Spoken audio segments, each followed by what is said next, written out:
네, 이번에 함께 풀어볼 문제는요. 우리 2016년 10월 학평 나형 30분 문제로 한번 풀어보도록 하겠습니다.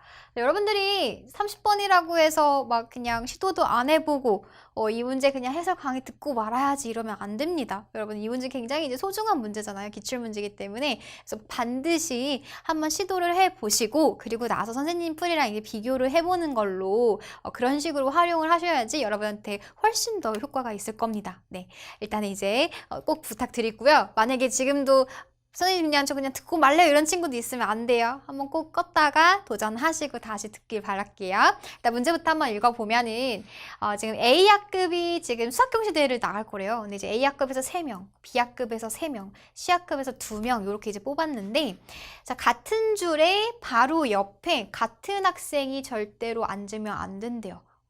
반 학생들끼리 친하잖아. 옆에서 이제 막 컨닝할 수 있으니까 그럼 안 된다라는 얘기가 되겠죠. 그 마찬가지로 같은 분단에 이제 바로 앞뒤에도 이제 붙어 있으면 안 된다. 그 얘기예요. 이제 결국 무슨 얘기냐면 얘네들은 사실 가나는 되게 뭔가 길게 썼지만 얘네들은 사실 이웃하지 않아야 된다. 그런 케이스가 되는 거겠죠. 양옆으로도 붙으면 안 되고요. 앞뒤로도 이제 붙으면 안 되는 거니까 이웃하지 않는 케이스가 되겠구나. 그리고 이제 다조건이 조금 특이한데 다조건에서 보시면 같은 학급 학생을 만약에 같은 분단에 이제 배정할 경우에는 학급 번호가 작을수록 교탁에 가까운 자리에 배정을 하겠대요. 그러니까 예를 들어서 이 A학급 3명 얘를 한번 좀 생각을 해볼까요? 뭐 A1 A2, A3 이렇게 이제 3명이 있다라고 한번 생각을 해봅시다. 그리고 번호가 이제 얘가 1번, 2번, 3번이라고 한번 해볼게요. 그러면 얘네들이 이제 앉히는 방법은 이 3명이 절대로 같은 분단에 있을 수는 없겠죠. 그쵸? 예를 들어서 얘네들이 3명이 다 있는 순간 어느 2명은 지금 이웃하게 되는 거거든. 그래서 이제 2명 정도만 뭐 예를 들어 이런 식으로 지금 이제 A1, A3 이렇게 올 수가 있다라는 거죠. 그 나머지 한 명은 뭐 이렇게 오겠죠. 그쵸? 그러니까 무슨 얘기냐면 우리가 일단은 A학급 학생들이 앉을 자리를 선정을 해놓는 거예요. 지금 같은 경우에는 요 자리, 요 자리, 요 자리. 그쵸? 그럼 이거를 지금 배정하는 방법의 수 자체는 어떻게 되냐면 이 3명 중에서 혼자 앉을 애만 일단 뽑는 거야. 그러니까 예를 들어 아까 이제 여기가 지금 A2였었지. 그럼 3명 중에서 혼자 앉을 애를 그냥 뽑기만 하는 거예요. 그럼 나머지 2명, A1이랑 A3는 이제 1분단에 있을 건데 이 자리에 앉을 건데 자동적으로 무조건 얘가 지금 몇 번이 누가 와야 돼. 학급 번호가 작을수록 교탁에 가까운 자리인 거니까 무조건 얘가 지금 A1이 오고 3이 오는 수밖에 없다라는 거예요. 그러니까 무슨 얘기냐면 뽑기만 해놓으면 혼자 앉을 애 뽑기만 해놓으면 나머지 애들은 저절로 자리가 자동으로 이제 부여가 된다는 얘기가 되겠죠. 그쵸? 그래서 요 다조건은 이제 그런 식으로 우리가 이제 순서가 자동 부여가 될 거다. 라는 거를 이제 생각을 해두시면요. 우리가 이제 문제 푸는 데 있어서 이제 훨씬 더 수월하게 접근할 수가 있을 겁니다. 네. 그래서 우리의 풀이 접근 방법 자체는 어떻게 할 거다? 일단 A학급 학생들이 앉을 수 있는 자리, B학급이 학생들이 앉을 수 있는 자리, C학급이 학생들이 앉을 수 있는 자리 자체만 일단 선정을 해 놓고 그리고 나서 나중에 이제 배정을 시키자라는 얘기죠. 그래서 3명들은 그쵸? 3명, 2명을. 그래서 쌤이 이제 그림을 좀 미리 좀 그려봤는데요. 첫 번째 단계 일단 A 학생들이 앉을 자리부터 한번 선정을 해보겠습니다. 자, 그러면 이제 A학급 학생들이 3명이 아까 이제 얘기했듯이 한 분단에 동시에 앉을 수는 없기 때문에 일단은 A학급이 이제 1분단에 이제 2명이 있다라고 생각을 한번 해볼게요. 그러면 여기 이제 무조건 이제 한 명이 오게 되는 그런 케이스겠다. 그쵸? 그럼 어떤 케이스가 있어요? 예를 들어서 A가 이렇게 있었을 때 지금 붙으면 안 되는 거니까 여기 이제 A 학생이 또 올 수가 있을 거고 그 경우에 이제 나머지 한 명은 뭐 요렇게 올 수가 있겠죠? 그쵸? 또 이런 상황에서 A가 이번엔 요렇게 올 수도 있고요. 그리고 또 어때요? 이번에는 이제 A가 이렇게 첫 번째, 네 번째 줄에 있고 이렇게 두 번째 줄에 있을 수도 있을 거고 마찬가지로 이렇게 올 수가 있겠죠. 그 다음에 이제 A가 두 번째, 네 번째 줄 이렇게 앉아도 괜찮을 것 같아요. 그렇게 되면 A가 뭐 한 명은 이제 이렇게 오면 되고 또 이런 상태에서 또 한 명은 다시 뭐 이렇게 오면 되는 거겠죠. 그쵸? 근데 이제 이런 케이스에서 우리가 다 고려를 했는데 사실은 A가 꼭 1분단에 2명이 앉으라는 법이 있나요? 없잖아. 사실은 A가 이 A학급 학생들이 1분단에 1명이 앉고 여기 2명이 앉아도 괜찮잖아요. 근데 이거는 굳이 고려를 안 해줘도 돼. 그 얘기는 무슨 얘기냐면 얘네들이 그냥 분단이 그냥 바꿔치기 된다라고 생각을 하면은 케이스가 똑같이 나오는 거잖아요. 구조적으로 얘네가 줄만 바뀌는 것 뿐이지 가지수는 똑같이 나올 거라고요. 그쵸? 그래서 나중에 곱하기 뭐만 해주면 돼? 나중에 곱하기 2만 해주면 돼요. 줄 바꿔치기. 그래서 그거를 쌤이 미리 좀 써놓고 갈게요. 나중에 곱하기 2다. 이거는 지금 뭐를 한 거다?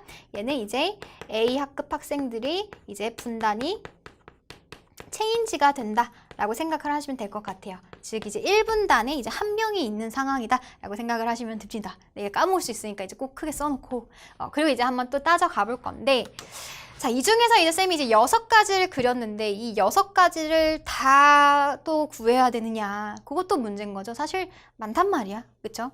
근데 우리가 이 상황에서도 구조적으로 같은 상황이 있습니다. 잘 보시면요. 얘가 지금 이렇게 3개짜리 붙어 있고 한 칸 한 칸 이렇게 있죠. 이게 또 어디 있냐면요. 여기 있다. 여기 3개짜리 붙어 있고 한 칸 한 칸. 무슨 얘기냐면 얘를 그냥 이렇게 뒤집어 놓은 거라고 생각을 해주면 돼요. 그러니까 얘도 사실은 구조적으로 똑같은 상황이란 얘기야. 그러니까 굳이 얘를 구한다라고 했을 때 이 가지수를 구하고 얘를 또 따로 구할 필요가 있다 없다? 없다라는 얘기죠. 이런 경우나 가지수는 어때? 무조건 동일하게 발생하겠다라는 얘기예요. 자, 마찬가지로 또 찾아볼까? 요거 이렇게 3칸 요거 그 다음에 요거 한 칸 있는 거 그 다음에 여기도 지금 있죠? 3칸 있고 여기 한 칸 있는 거 얘도 지금 얘가 이렇게 뒤집어 있다라고 생각을 하면 되는 거거든. 얘도 구조적으로 똑같은 상황이기 때문에 사실은 여기서 나온 가지수나 여기서 나온 가지수나 똑같다라는 얘기예요. 같은 케이스는 아니지만 가지수는 똑같을 거라고요. 그쵸? 그 다음에 얘도 한번 볼까? 얘도 혹시 그러길 바라고 싶은데 요거 테트리스에서 제일 싫어하는 그거 아니에요? 빨간 색깔. 그쵸? 제일 싫어하는데 그거 한 개랑 이거 한 칸짜리 있는데 여기도 지금 요렇게 테트리스 그거 제일 싫은 거 한 개 있고 한 칸 있죠. 얘도 어떻다? 얘를 지금 구조적으로 지금 똑같은 상황이다. 그러니까 결국에는 얘도 이 둘 중에 하나만 가지수를 구한 다음에 곱하기 2를 해버리면 되는 상황이다 라고 생각하시면 됩니다. 그러면은 추려지지 않았어? 우리 몇 가지만 따지면 돼요. 1개, 2개, 요 3가지 케이스만 따지면 이제 끝이 난다라는 거죠. 그렇죠? 그래서 요 6가지 중에서도 우리는 요 3가지, 왜냐면 얘랑 다 같을 거기 때문에 3가지만 지금 구해보겠다라는 겁니다. 네. 자, 그 다음에 이제 본격적으로 다시 돌아와서 이제 C학급 학생이 이제 2명이 있잖아요. 이제 B학급 3명 있고 C학급 2명 있는데 쌤이 C학급 기준으로 좀 갈게요. 2명 조금 더 적으니까. 그러면 이런 케이스 어때? 어떻게 하지만 지금 B학급 학생들도 이웃하지 않는 거 같이 고려하셔야 돼요. 만약에 C가 여기 있다라고 치자. 그러면 이제 여기 오면 안 되죠. B 다 붙어버리니까. 여기 와도 B가 붙어버리니까 안 돼요. 여기 와도 B가 붙어버리니까 안 되고. 그럼 어떻게? 요렇게 오면 되겠네. 그럼 B가 지금 요렇게 들어가면은 우리가 지금 원하는 상황이 만들어지는 거죠. 근데 이거 말고 또 없나? 딴 건 없을까요? 이번에는 C가 2번째 칸에 왔다라고 한번 생각을 해볼까요? 그랬을 때 여기 오면은 B 또 붙어버리고 여기 와도 B 붙어버리는 거니까 여기 오면 되겠네.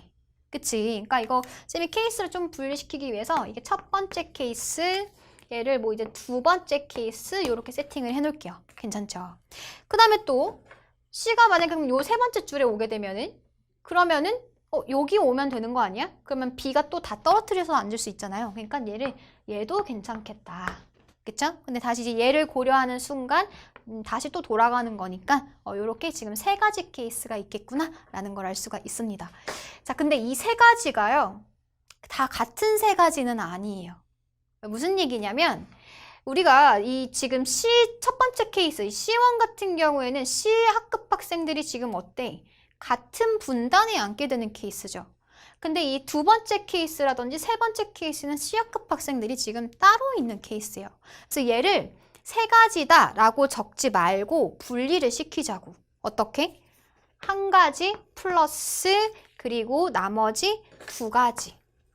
이렇게 두자라고요. 그쵸? 이거는 뭐였었다? 얘는 C가 같은 분단에 있는 그 가지수였었던 거고 이 나머지 2가지는 얘네들이 지금 서로 다른 분단에 있는 케이스였었습니다. 그쵸? 자, 마찬가지로 또 가볼게요. 자, 요 2번째 케이스는 지금 몇 가지가 나올까? 한번 천천히 또 따져보는 거예요.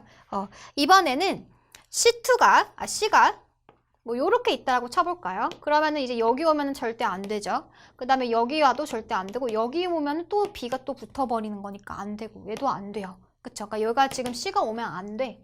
자, 그러면 이제 C가 만약에 여기 온다라고 했었을 때는 어떻게 되죠? 요렇게 지금 오면 안 되죠? 옆에 붙으면 안 되는 거니까. 여기 와도 지금 B가 붙어버리고 여기 와도 지금 B가 다 붙어버리니까 안 돼요. 얘도 안 돼. 실패. 그럼 이번에 얘가 만약에 C가 여기 오게 되면은 또 한 명이 이제 뭐 여긴 지금 올 수가 없죠. 이런 데든. 근데 요렇게 와버리면 어때? 그러면 나머지 B가 여기 쏙쏙 들어가면은 또 이제 우리가 원하는 상황이 만들어지는 거겠죠. 네. C가 또 여기 와도 안 되고요. 그 다음에 여기 와도 지금 안 되는 그런 상황인 거죠. 그래서 이때는 몇 가지밖에 없다? 이렇게 지금 한 가지 케이스밖에 없다. 근데 그 한 가지는 지금 무슨 가지수? C가 지금 어때요? 서로 다른 분단에 있죠? 그래서 걔도 이제 쌤이 주황색으로 표현을 해볼게요. 얘는 지금 다른 분단에 C가 있는 케이스예요. 한 가지. 이렇게. 자, 그 다음에 이제 요 세 번째 마지막 케이스 한번 볼게요. 자, 이때는 또 이제 어떻게 구할 수가 있을까 봤더니 만약에 C가 이렇게 온다라고 한다면 여기 오면은 안 되죠? 그쵸? 여기 와도 B가 붙어버리니까 안 돼요. 여기 와도 B가 지금 붙어버리니까 안 되고 여기도 당연히 안 될 거고 그러니까 C가 여기 오면 안 돼. 추려가는 거예요. 그 다음에 만약에 C가 이렇게 온다? 그러면 여기 올 수 없고 여기 오면 어때? 괜찮네. 그쵸? B가 여기 다 들어갈 수 있으니까. 그 다음에 또 다른 케이스. 이번에 C가 만약에 여기 온다 그러면은 C가 이렇게 오면 되는 거잖아. 그쵸? 그러면 또 이제 B도 이렇게 이제 들어가는 거게 됐죠. 그쵸? 그래서 우리가 지금 구해주는 가지수는 이때는 요렇게 이제 있는 거 한 가지 케이스랑 요렇게 있는 두 가지 케이스가 이제 나오게 되겠다라는 거죠. 근데 얘네들도 어때요? 얘네들도 지금 C가 다 다른 분단에 있는 케이스가 되겠죠? 그래서 그 두 가지를 요렇게 두 가지다라고 씁시다. 네. 그 나머지는 할 필요 있다 없다? 없다. 네. 굳이 얘도 다 이제 구조적으로 똑같기 때문에 여기서 똑같이 두 가지 나올 거고요. 얘도 똑같이 세 가지 이렇게 나올 거고 여기도 똑같이 한 가지가 나올 겁니다. 그래서 얘는 이제 배제시킬 거예요. 나중에 곱하기 또 2 해버리면 되는 거니까. 자, 그럼 이제 우리가 자리를 다 완성을 했어요. 완성을 했는데 조금 지금 달랐었던 케이스가 뭐였었다? 요거죠. 이게 뭐였었지 지금? 얘는 C가 같은 분단에 있는 케이스였어요. 그래서 요거를 이제 또 분리를 시켜서 좀 계산을 한번 해보겠습니다. 자, C가 같은 분단에 있는 케이스. 그 경우랑 두 번째 어떤 케이스? C가 다른 분단에 있는 그 케이스를 이제 분리시켜서 생각을 해보겠다라는 거죠. 얘가 같은 분단에 있는 케이스는 몇 가지였어요? 여기서 한 가지 있을 거고 여기서도 한 가지 있겠죠? 그쵸? 구조적으로 똑같은 상황인 거니까 총 몇 가지? 두 가지다라는 거죠. 그래서 여기서는 이제 두 가지가 이제 발생을 할 건데요. 자, 그 다음에 이제 봐봐봐. C가 같은 분단에 앉는다는 얘기는요. 아까 뭐라고? 순서가 자동 배정이 된다라고 했어요. 그러니까 만약에 C 누군지는 모르겠지만 몇 번 학생들 뭐 예를 들어서 뭐 20번이랑 30번 학생이 있어. 무조건 앞에 두고 20번, 무조건 뒤에 두고 30번. 순서 자동 부여죠? 가지수 몇 가지밖에 없어? 한 가지밖에 없습니다. 네, 그래서 곱하기 이제 한 가지가 될 거예요. 이거는 이제 쌤이 지금 C 학생을 지금 배정을 한 거죠. 그쵸? 자, 그런 다음에 이제 A 학생을 좀 앉혀볼까요? A 학생들은 지금 아까 이제 뭐라 그랬어? 여기 2분단에 앉을 한 명만 선택만 해주면 나머지 두 명은 자동적으로 순서가 부여가 되는 거죠. 그쵸? 그러니까 우리가 지금 뭐 해주면 된다? 2분단에 앉을 한 명만 뭐 해주면 된다? 선택만 해주면 된다. 3시 1가지가 되겠다라는 거죠. 그쵸? 그래서 이거는 지금 이제 A학급 학생이 배정되는 방법의 수가 되겠습니다. 네. 그럼 이제 나머지 만약에 이제 C가 이렇게 있으면 이제 B가 요렇게 이제 들어가게 되는 거잖아요. 이 자리에. 그쵸? 근데 그 케이스는 B도 마찬가지예요. A랑 똑같아. B 학생 입장들에서도 결국 2분단에 혼자 앉을 한 명만 선택만 해주면 된다는 거죠. 그쵸? 그래서 걔도 몇 가지다. 걔도 우리가 3시 1가지다. 얘는 이제 B학급 학생들이 앉는 방법의 수가 되겠습니다. 네. 그래서 C가 같은 분단에 있는 케이스는 요렇게 이제 가지수가 나오게 되는 거예요. 그래서 몇 가지야? 이렇게 계산해주면은 3, 3, 9, 2, 18가지 요렇게 이제 나오게 되겠죠. 네. 자, 그 다음에 이제 C가 다른 분단에 있는 케이스들은 요거 있다. 요거 아까 지금 주황색으로 써놓은 거. 2가지, 1가지, 2가지, 총 5가지입니다. 그런데 그게 여기도 2가지, 여기도 1가지, 여기도 2가지가 나오겠죠? 그럼 총 몇 가지가 돼요? 10가지가 될 거예요. 그래서 총 10가지 케이스가 이제 나올 거고, 그 다음에 C부터 또 배정해 줄까요? C 배정해 줄 건데, 이번에는 C가 다른 케이스거든. 그쵸? 다른 분단에 있는 케이스이기 때문에 사실 뭐 1분단에 올 그 한 명만 선택만 해주면 나머지 한 명은 자동적으로 여기 앉아야겠죠. 그래서 2명 중에 2명 중에 우리가 한 명을 선택만 해주면 되겠다. 걔가 이제 C가 다른 분단에 앉는 케이스가 될 거예요. 그 다음에 이제 마찬가지죠. A 앉히는 거 아까 똑같아. 3명 중에서 혼자 앉는 그 2분단에 혼자 앉을 학생 그것만 이제 선택만 해주면 되겠다. 마찬가지로 우리가 B 학생들도 이제 3명 중에서 한 명만 선택만 해주면 되는 거죠. 혼자 앉으래. 그쵸? 그래서 요거 이제 계산해주면은 몇 가지예요? 얘는 3, 3, 9, 2, 18에 180까지다. 이렇게 이제 구할 수가 있겠네요. 네. 그래서 최종적으로 요거랑 이제 얘 더해주면은 얼마예요? 18 더해주면은 198가지가 될 건데, 아까 쓰기 잘했죠? 까먹을 뻔했지. 우리 뭐 해줘야 돼? 줄 체인지. 1분단, 2분단 체인지 해도 되는 거니까 곱하기 해주면은 최종적인 답은 얼마다? 8, 2, 16, 9, 2, 18, 19에 396가지가 이제 정답이 되겠습니다. 네. 그래서 이제 선생님이 굉장히 케이스를 압축시켜서요. 네, 이제 한번 이 3가지 그림에서 다 표현을 한번 해봤어요. 그래서 일단은 어떻게 했다? 우리가 이 어떤 학급 학생들을 기준으로 자리만 일단 좀 배정을 시켜놓고, 그리고 나서 이제 앉히는 거는 나중에 생각을 하자라는 얘기가 됐었죠. 그래서 순서대로 뭐 이렇게 첫 번째, 세 번째 있었을 때 그 2가지 케이스 나왔고, 첫 번째, 네 번째 있었을 때도 2가지 케이스 있었고, 뭐 2번째, 네 번째 케이스를 다 분류한 다음에 일단 걸렀죠. 뭐 얘가 굳이 첫 번째, 두 번째 줄만 바꾸면 되는 거니까 또다시 생각할 필요가 없다. 그래서 그거 일단 걸러가지고 나중에 곱하기 2 하기로 했었고, 마찬가지로 구조적으로 요 테트리스 모양 있죠? 요거도 같은 것도 어차피 가지수는 똑같기 때문에 걔도 이제 걸러내서 최종적으로 요 3가지 케이스에서 이제 케이스를 나눈 거였죠. 또 어떻게 나눴어? C가 같은 분단이었을 때랑 또 다른 분단인 거는 다른 구조를 갖고 있다는 말이에요. 그래서 그것도 분리시켜서 이제 조합을 이용해가지고 이게 계산해주는 굉장히 우리가 경우의 수를 세는 데 있어서 연습이 충분히 될 수 있었던 문제였을 것 같아요. 네. 어렵지 않죠? 네, 여러분도 선생님처럼 할 수 있어요. 겁먹지 않고 차근차근히 케이스 분류하셔서 경우의 수, 그때 이제 우리가 필요한 조합이라든지 순열 개념이라든지 그때그때 이제 적재적소에 딱 넣을 수 있어야 돼요. 사용할 수 있어야 되기 때문에 충분한 연습이 필요합니다. 네, 바로 복습하시고 네, 오늘도 꼭 화이팅 하시기 바랄게요.